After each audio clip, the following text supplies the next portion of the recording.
my name is Cecilia Smith, and today I'm going to be talking about why tablets should replace textbooks in the educational system. So, today it's not uncommon to see young children using tablets and iPads and computers long before they have a proper grasp of the English language or before they know how to walk. I mean, I've seen babies use their mother's phone, and it's kind of freaky, but it happens way more than you would think. So, with schools today transitioning to a more educational learning environment, like with the emos and the smart boards and PowerPoints and all those things, why wouldn't it make sense to transition, like help the students transition to a more technological learning environment? Because teachers may get to use all these new learning environment enhancers and stuff, but the students are still using paper and pen, and they're still using old textbooks that are falling apart. So why wouldn't it make sense to help them move on into the future? So publishing for the K-12 school market is an $8 billion industry, with the tablet industry being 72 billion, because tablets are becoming so much easier to get access to, and they're with the more popular they gain, the cheaper they become. So David Cutler says that a problem with textbooks is students are memorizing outdated information and then using it just for the test and then forgetting it right after, because they're not actually learning it. They're just going off what the textbook says and then memorizing it. So, I mean, that's quite common. I personally have done that. I have read my textbook and read my notes, memorized it just for the test, and 2 days later, I couldn't even tell you anything that was on that test. I have no idea. I memorized it just for the sake of the test. I didn't actually learn it. So another thing that Margaret Rock says is that in her article, if you wonder how broken our education system is, how have I have news for you. She says that the Federal Communications Commission, the U.S. spends $7 billion a year on textbooks, which are 7 to 10 years out of date. So tablets are well suited for fast-paced, modern learning environments, and ebooks with the interactive and visual tools. They're an appealing option for students these days in our education system. And that's definitely right, because they're definitely well suited. Like, as I said earlier, the teachers are using educational learning environments with like all the technology and stuff, but the students aren't. So tablets, they do this really cool thing. Like, if you were reading a textbook and you highlighted something, then it would automatically turn it into a note card for you to study later. And you can highlight and you can study what it says. You can add comments, but it's off to the side. It's not blocking the way of the other text, and it doesn't look like chicken scratch, so it's easier to read. And you can just click a number or click the line that's underlining it to show that you have a note, and it pops up to the side. It's not blocking anything. You're able to look at it later. It's easier to stay organized with it, and better yet, the students who are using the textbook later, they don't have to see your chicken scratch. Oh my goodness, because the textbook is just for that particular student. They're not using it, or maybe they're renting it, but after their subscription is done, then it's deleted, and the student who takes their spot, all of the stuff from that previous student is deleted. It's not there anymore, and they don't have to worry about it. They're not going off of what the previous student says. They're actually learning and making these connections by themselves. Tablets help college students all the time. College students use tablets to do their homework. They use them to study flashcards. They use them to read their textbooks, and they do other things. Because, like, even if they're using a computer to typing their notes, they can use their tablets to look up something. Like, if they're typing their notes and something comes up that they don't recognize, they can use the internet connectivity on their tablets to help them better learn what's going on.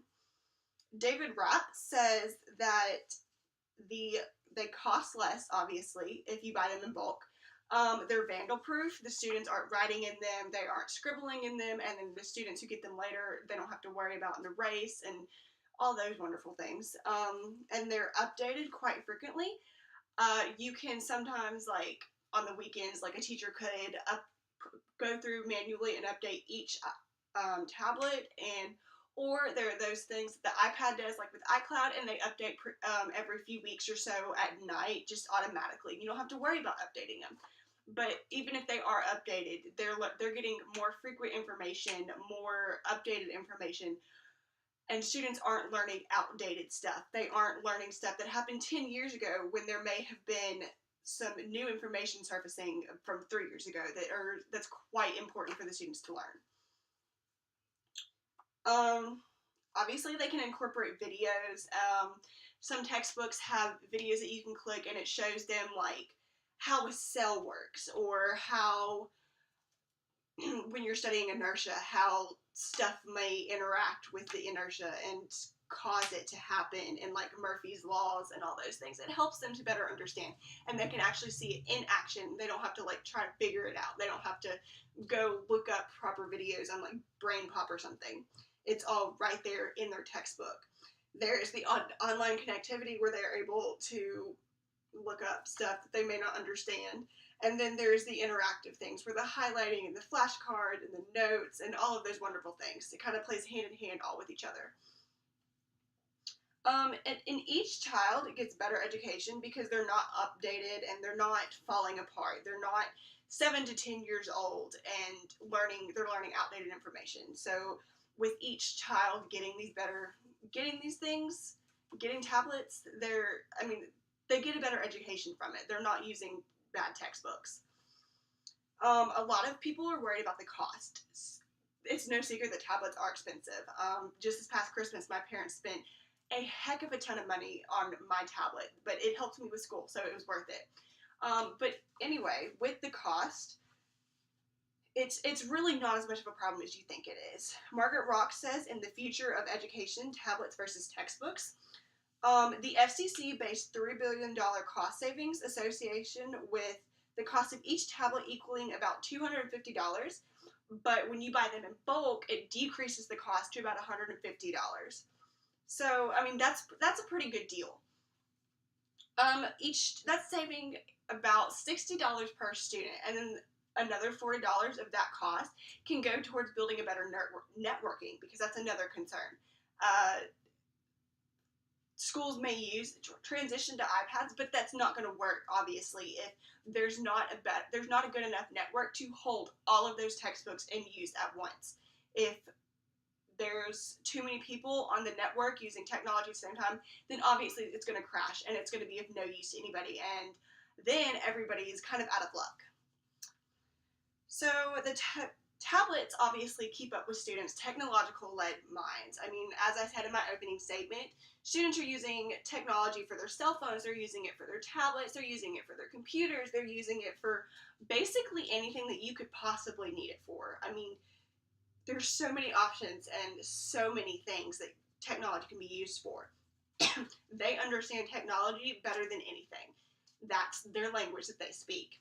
So if this is true, then if we keep up with it, and we use technology in the educational system for the students and not just the teachers, then we can take advantage of that and we can help them learn better. They're not going to be left behind and using outdated things. They're not going to be using outdated techniques, and they can get a better grasp on what they're learning, and they can actually learn it instead of just memorizing it. Obviously they're more current, they can save money, and they're interactive. These are all wonderful things. So I think that personally we should fight hard for our students to have technology. We should fight hard for them to have this better opportunity, because even college students who fight for it, college students who fight for using technology in the classroom, we get a better education. Or people who are older and not in college or not in school anymore, they're just an average Joe going to the office every day. They should fight to have tablets in the classroom too, because they may not be using it, but their children can. And parents always want to help their children. So if the children are getting a better education that they had, and that better education, and it can be provided this way, and we're not doing it, then that's not cool. So obviously we need to fight for it. So these are the reasons why I think that we should have technology over tablets, or technology over textbooks. I'm sorry. So if we can't do that, then why wouldn't we? Why shouldn't we just fight? Why shouldn't we improve the lives of everybody who could possibly benefit from it? Thank you.